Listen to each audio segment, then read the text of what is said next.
Okay, sweetie. This one is section 2.5, number 29.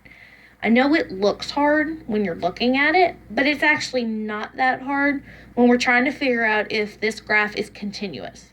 Now, a graph is continuous if there's no holes in it. What that means is the denominator cannot equal 0. Remember, you got to have pants on.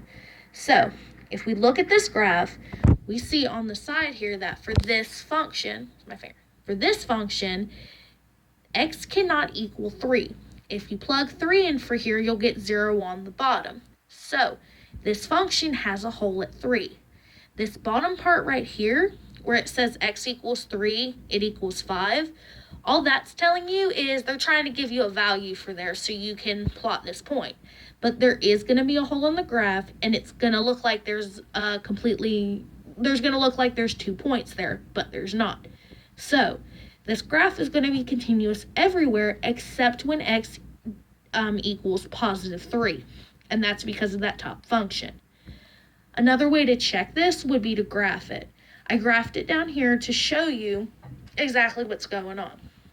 The x squared minus x minus 6 over x minus 3 is going to be in green, and our point at 3, which is 5, is going to be in pink. Let's come down here and I'll show you the graph. Okay, now, remember, the graph will be continuous as long as there's not a hole in it. We see our hole at 3 drawn with that open circle, and we see our point at 5 in a shaded in circle. So it looks like there's 2 points at 3, so there's a hole in the graph. This function is continuous everywhere except where that hole is. Otherwise, it wouldn't be continuous.